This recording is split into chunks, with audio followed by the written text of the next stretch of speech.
All right. Hi, everybody. Welcome to Sunday night. It is 6 o'clock Central Standard Time, so that's what time I go live on Sundays to just answer questions about my ketogenic diet and the journey that I'm on. So let me just start by introducing myself. I'm Dr. Bosworth, and I am an internal medicine physician. I have been on a very interesting journey after writing a book, and wanted to share the stuff that I learned in the year of 2016, when my mom got really sick. And as an internist, I was studying how to repair brains faster. Came across the ketogenic diet and was actually kind of embarrassed at how little I knew about it. Was doing a whole bunch of research and studying and looking into it, trying to chase down the stuff I didn't know. And boy, I had an amazing lesson in what happens when you put your head down and your blinders on and read only the stuff that comes across your desk without diving into the literature. So ketogenic diet is something that I was amazed how much research is out there. One of the most fascinating parts that captured me was what happened to kids who have seizures. And this is probably the only place in medical school I heard about the ketogenic diet, was that if you put them on a ketogenic diet, it could reduce seizures. I was taught that it's too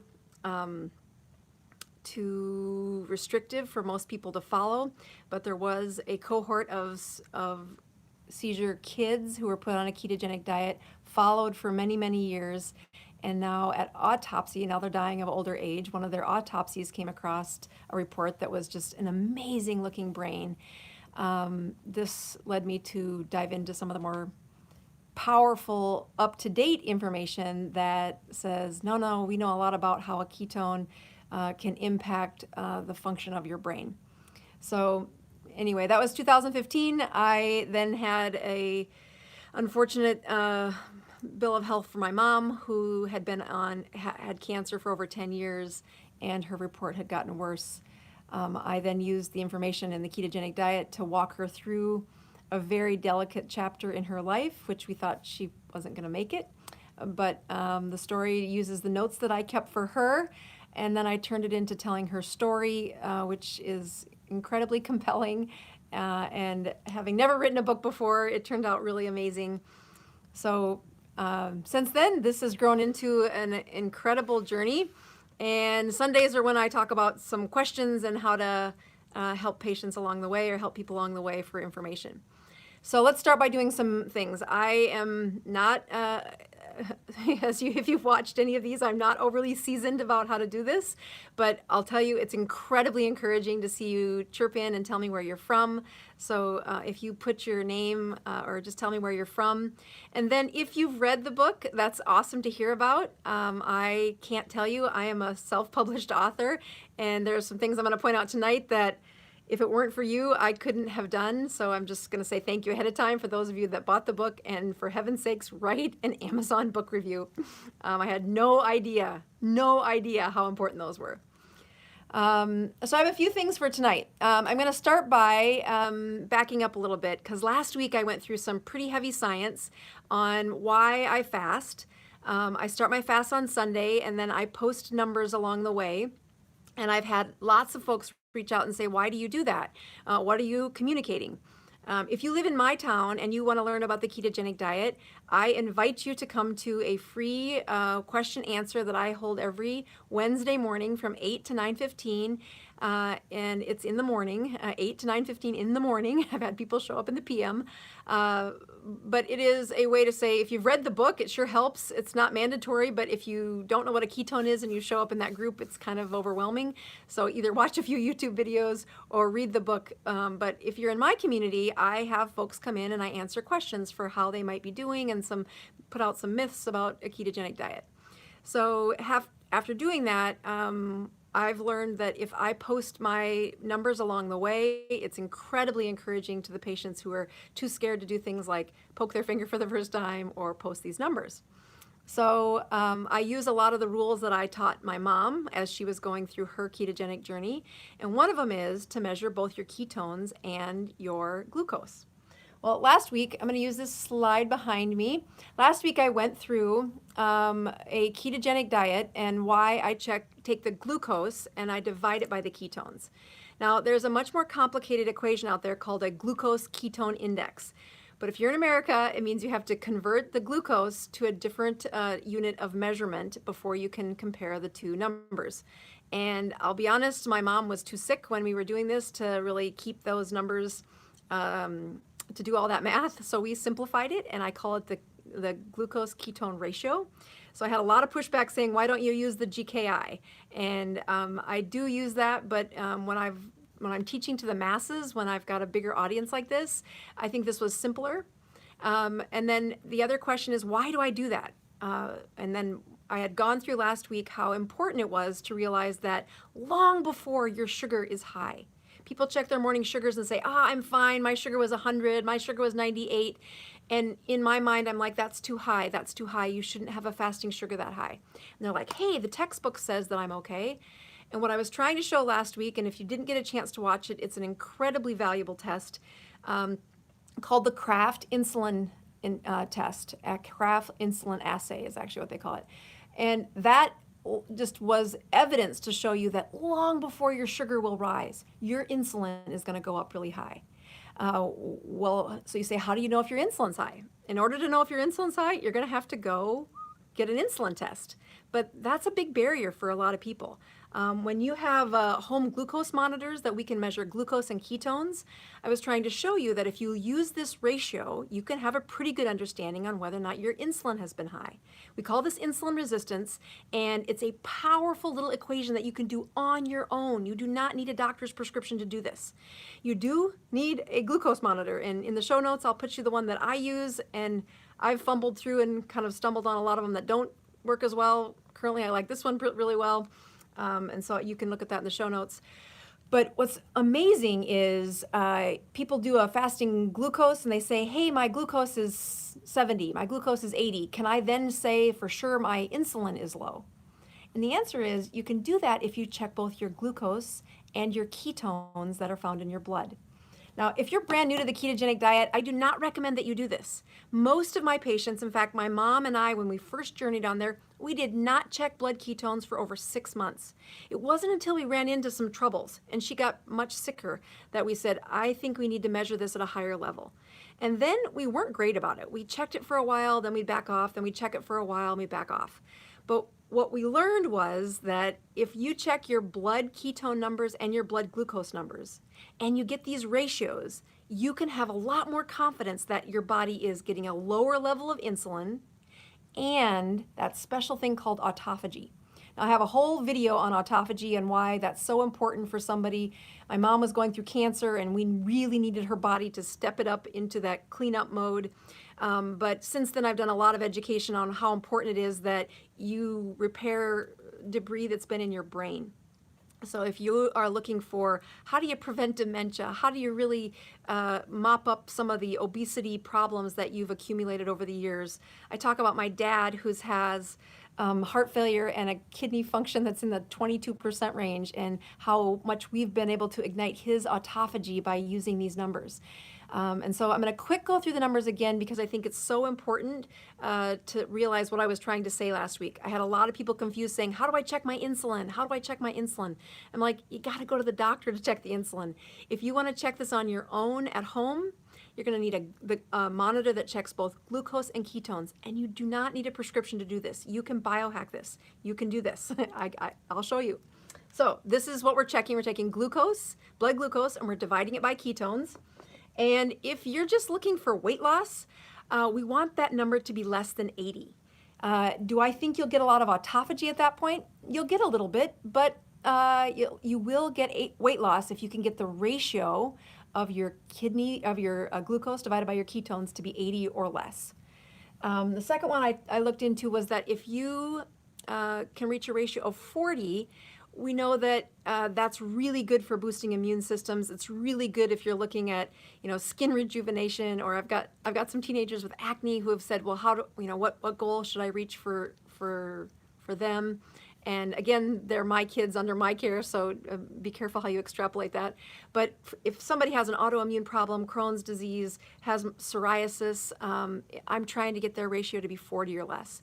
And typically when I fast, I'm trying to fast until I reach a ratio of 40. And some people get there pretty easily, but I was pretty insulin resistant. I didn't know it, but I was.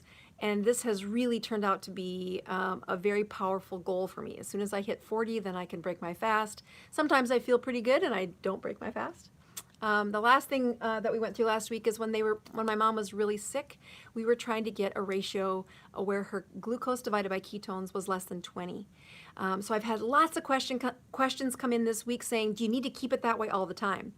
Well, when she was really sick, we were trying to keep it that way all the time. But I wouldn't recommend that. That's really difficult. You should probably be under a physician's supervision if you're trying to reach that goal. Now my mother is on chemotherapy and she is doing really well. So when she does her fasts, we're trying to get to a goal that she fasts until she reaches a ratio of 20. And then she just goes back to her ketogenic diet.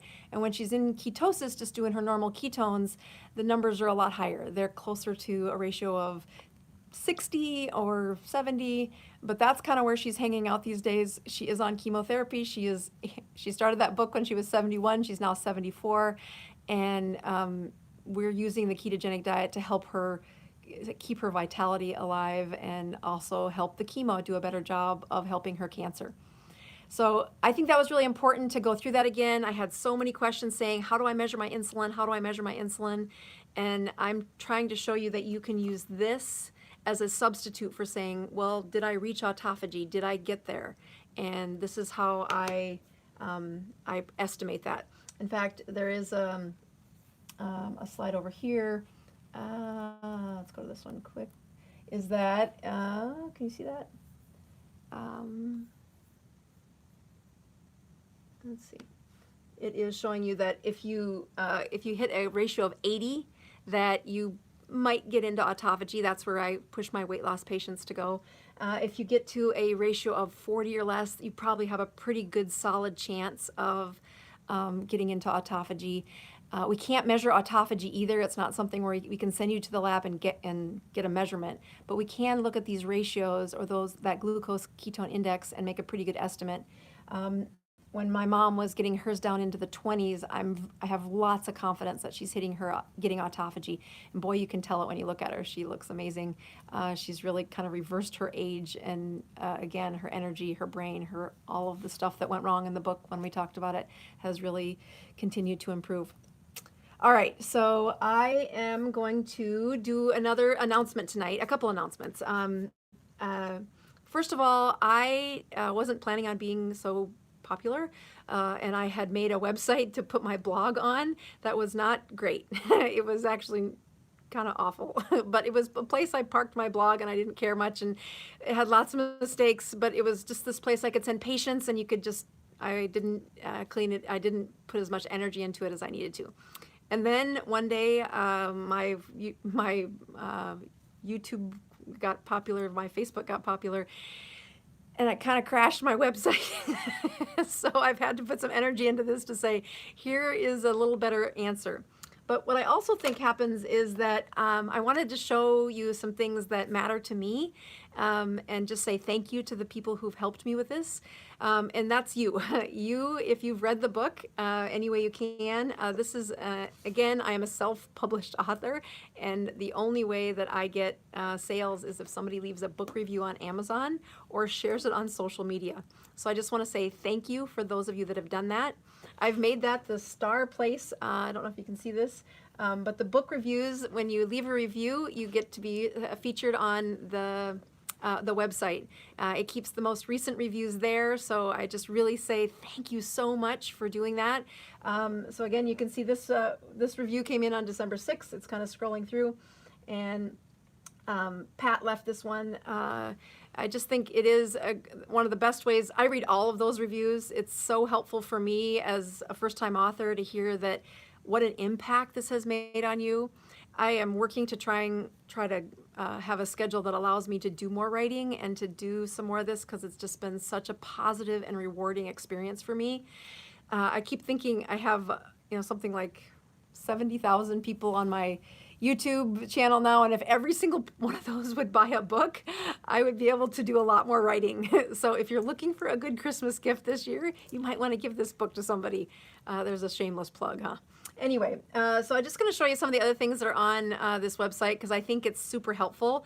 I get a lot of people reaching out for some of the resources, and I tried to organize them in a way on this Facebook page, or on this website, to help you understand what I'm doing, what my schedule is every week, trying to get information out to people and to answer questions.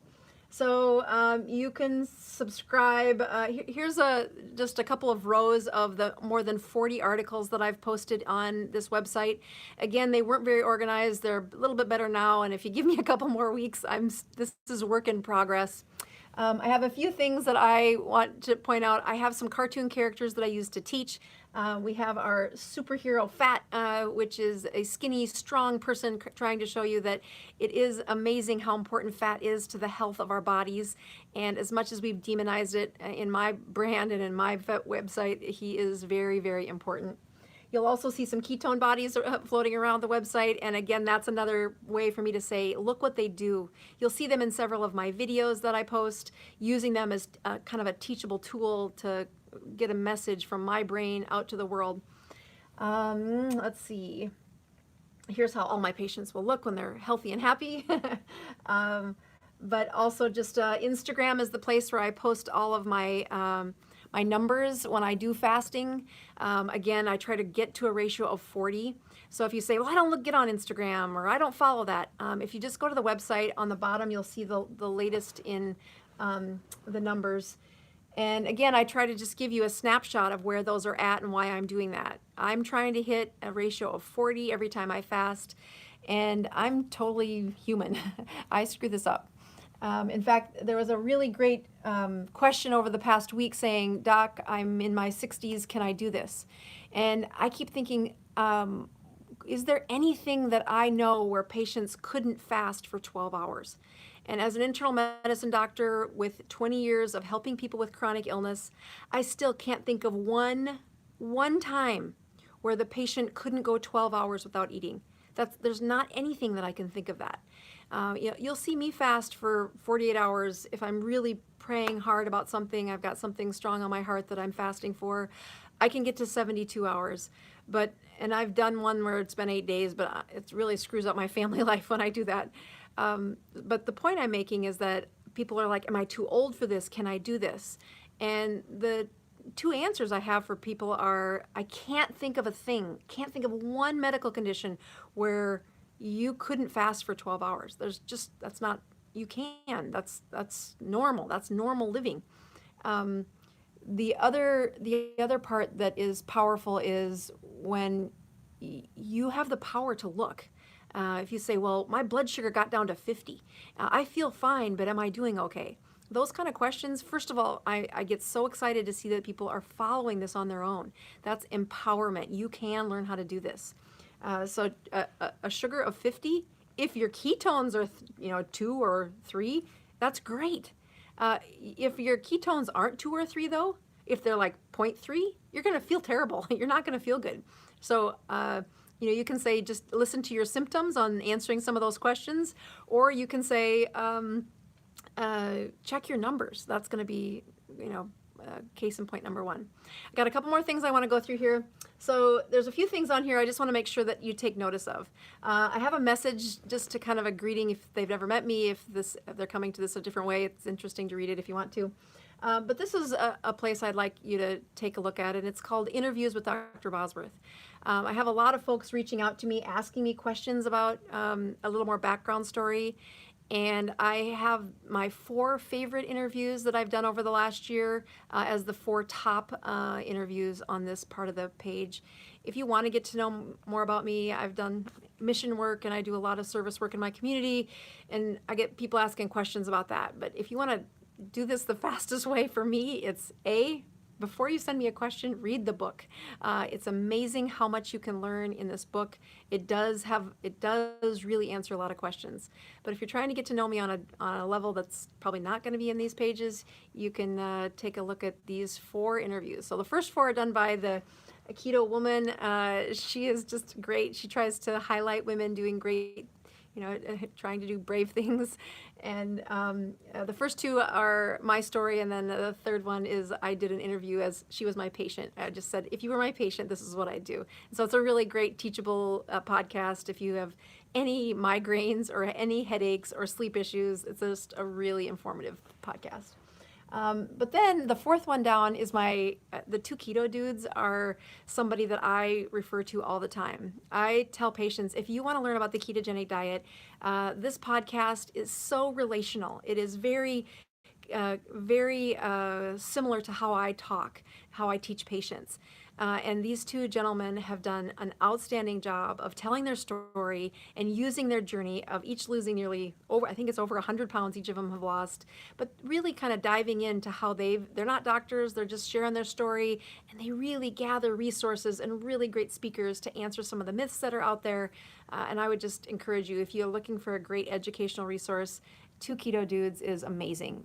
So I was almost like starstruck when they asked me to be on their podcast last month, and said yes in a heartbeat.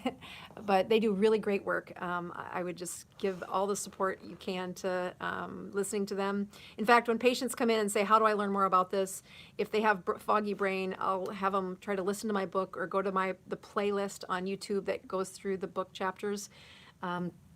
If they feel like they're strong enough to read, and I mean that, like some people's brains are just so wilted they're not able to concentrate that well.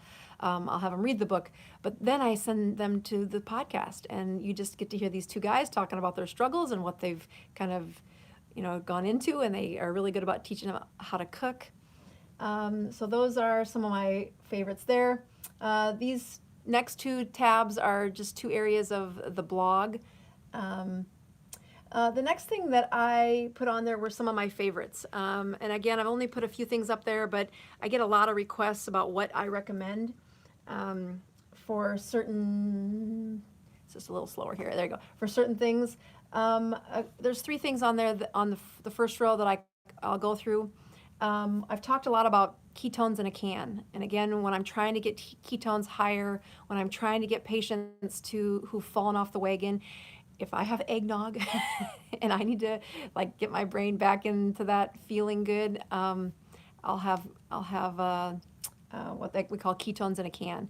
This is the first supplement that I've ever made, but it turned out really good. My kids, we don't have sports drinks in our house. They take this to school when they're going out for wrestling practice or going for a training. This is what I give my kids. The other part that I really like this is if I'm having a tough day, I'll mix the powder with a cream, like heavy whipping cream, and just have a small dose, but it's really tasty and it's got heavy ketones in it with some good fat. I've just found that to be a great antidote for any time I've fallen off the wagon or I just don't feel good or I'm looking for a boost. So that's on this page 2. The second thing I talk about is the glucometer that I've kind of put my heart behind. This is one of the ones where I really can use a strip one time and I get a number. Unfortunately, when you get into testing blood, you can really see an expense that comes along with it. I've probably bought 15 of these glucometers trying to figure out which ones are the best ones. And I like to take pictures of both the ketones and the glucose at the same time. So in the last probably 2 months, I've really got behind Foracare, who even though the strips are more expensive than some of the other ones out there, I don't have to use 4 strips to get me a ketone number. So I've just found that to be very reproducible. So the last thing is I talk a lot about peeing ketones, and I had one of you actually teach me that, and anybody can do this, that if you become an affiliate for Amazon, I put that on my website. These are the urine ketone strips, and if you click on it from my website, apparently somewhere in the future I get paid a few pennies. That has not happened yet, but they tell me that's how this works. So I encourage you, if you, it was not that hard of a process to go through and become an affiliate, but when you do that, it does kick a few pennies, apparently, I haven't gotten them yet, back to me. These are just some other snacks that I put on there, and I'll talk more about those on another podcast. But the last thing I go through is this tab right here. The audiobook was something that, again, I wasn't planning on recording this myself, but I did, and I found a great idea by, I'm a huge audiobook fan, and in my book there's a lot of images. And so what I did was I put the images for the book. If you listen to the audiobook and you're like, I don't know, she's talking about this chart and I can't remember it, I put the images to that on my website. So I'll just kind of go through a few of them because I think they're fun. This is Grandma Rose and my son, and this was on a chemotherapy day. It's actually the picture that's on the front of the book. And she may have a smile on her face here, but she was really sick here. So she was overweight. I don't know if you can really see it in this picture very well, but her skin was so thin. And this was probably about a year before she started on the ketogenic diet. So what happened next was, this is the front of the book, and that's Grandma Rose at the end. That's Grandma Rose on the February of 2018 when the book came out. So, but here's what you really care about. So when you get to the book, it says over here, Chapter 1, and then it just tells you a little bit about the title of it. But you can flip through and find the chapter, this is Chapter 3, this is Chapter 4, Chapter 5, Chapter 6. So the images that come from the book are all in here, and I find that it's been really useful for people who have who like audiobooks but just need to refer back to those images. So find that on this website as well.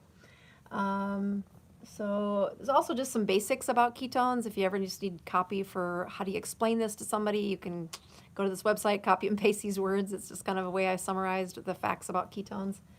Last but not least is something that I created for my patients, and I've just found several people who wanted this. It's called a ketone food guide. It looks like it's not much of anything. In fact, when people get it, they're like, I'm not sure this does anything. And then I'll usually get a message about a month later. So what I tell them is, this is a behavior change that we're trying to create in your life. And just like if I was helping somebody get rid of booze or get rid of, a drug addiction or change a sleeping habit or change an exercise habit, you're going to change a little bit, and then some of those bad habits are going to sneak back in. Then you're going to go back and change a little more, and you're going to sneak it back in. And as I've guided patients for over 20 years, one of the most important parts of a changed habit is to tune into the times when they're making decisions. So this food guide has two components to it. One is a magnet that should go on your fridge. And again, you're not going to be perfect. If people say, can you ever go off the ketogenic diet? I'm like, hang out with me. I screwed this up. I go off and then I get back on, or it's called compliance. Just like, do you take your medicine perfectly every day? No, you're human. You're gonna mess it up and then get it right and mess it up.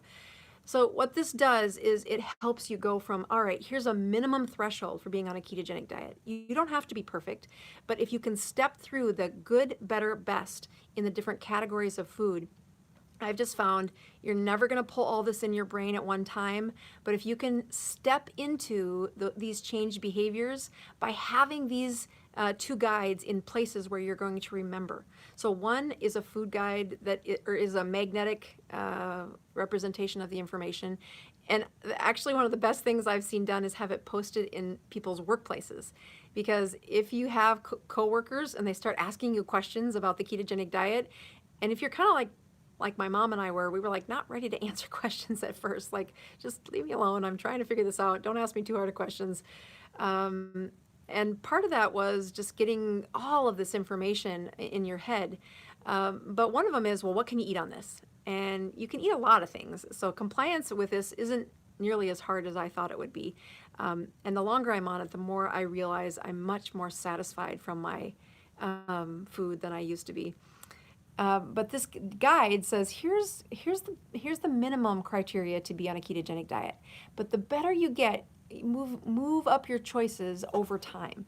And I think, there's a section on alcohol in there. There's a section on vegetables, there's even fruit for all those people that have the hate comments on my fruit video.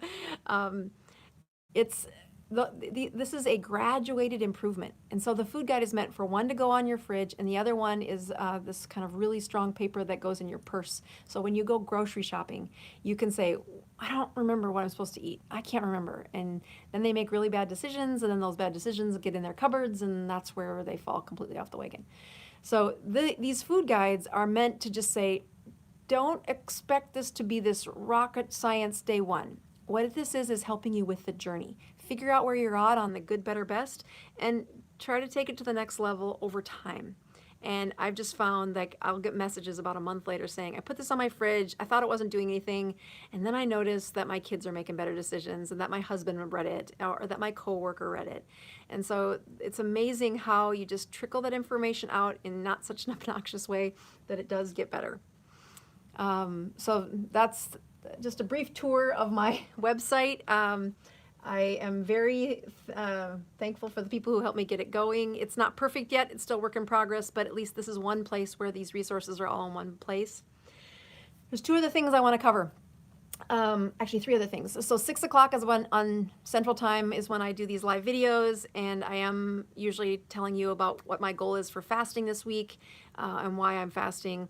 I do that as a way for you to see that that's important when you fast, is that I don't recommend that my patients fast for really long periods of time. I want a pocket of fasting and then back onto a ketogenic diet. Pocket of fasting, back onto a ketogenic diet. And the success is related to their why. Why are you doing this? So this week, I have a different plan that I'm going to do this week. Instead of having fasting, I'll fast until I get to my 40. But then this week I'm going to try to do time-restricted eating. And I'm going to talk about that next week on next Sunday's video. So I'm going to fast until I get to 40. And my why this week is I have a big deal on Friday. A couple weeks ago, I was praying for something that was going to happen on a Tuesday, and that got postponed to this week. So I'm going to restart my focus. I can't fast till Friday, though. So I'm going to fast until I get to 40. And my ratio of 40, and then we'll go from there. So the other thing that I wanted people to know about is that I do two other things that I think might be useful for you. If you go on to Facebook, you'll see that at 7 p.m. on Sundays, I have a couple of folks who have asked for help on the ketogenic diet, and I consult with them live on Facebook.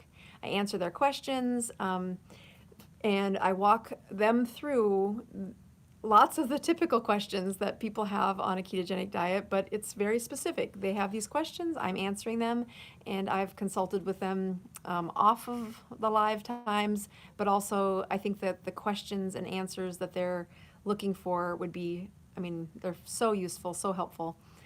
So if you follow me on Facebook, you can see that live starting at 7 p.m. If you don't follow me on Facebook, you could, but you could also go directly to the person who reached out to me and said, hey, would you help me lose weight? Would you help me get off of this plateau?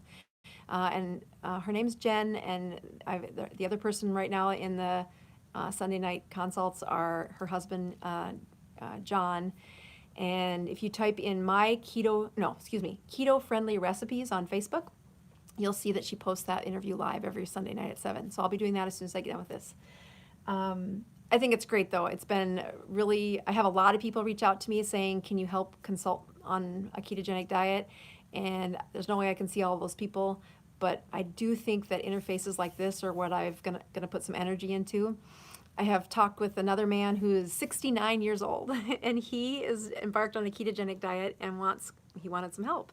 So I said, I'll help you if we can do this live, and to have that your questions are very similar to what my parents' questions were, and lots of my patients. And I just think if we can use that as a teachable moment for patients for people to see these are tackleable problems. I don't know how that's going to go, and I we'll see how well he likes it. But that's coming as well. If you tune into my Facebook page, or excuse me, my website, which is I don't think I've said this one time, BozMD, BozMD.com. If you go on and you sign up for the newsletter, which I haven't even sent one out yet, but I'm gonna, and especially as I embark on one of these patient consult video feeds, I think it just would be incredibly helpful for people who are asking questions and who do want to learn more about this diet, to say, if you're willing to do this live, let's see how this goes. So the final thing is that I had another person reach out to me saying, your book helped me so much. I would like to go through chapter by chapter on this book and just give another awareness for what this book unfolds. She has an incredibly compelling story. A couple that's been married, I think she said 40 years, and her husband's blood sugar was 600. And they started on the ketogenic diet, and they used the book as a way that they learned, how do you get through this? And she just found it very compelling, very easy to read, and very easy to understand why she was doing it. So I think we're on chapter 11 this week. We try to do Tuesdays and Thursday nights. It's just a 20-minute segment on Facebook. It's just a quick review of the chapter, but you can join me and watch that on Facebook as well. I was just trying to give a way of saying, here are the resources I have. I have lots of folks asking questions out there. Please, if you have questions, read the book first. It really does answer a lot. I think the audiobook turned out the best. I recorded it, and you can just hear the emotion in when I read the book about my mom. So I will be posting numbers over the next couple of days as I try to reach my ratio of index of 40 or less. That's what I'm going for this week. All right, I just want to say thank you. I'm signing out as Dr. Boz. I appreciate everybody tuning in, and just go ahead and sign up for the website newsletter, which hopefully will be coming out in the next couple of weeks, one thing at a time. Thanks, guys. Signing off.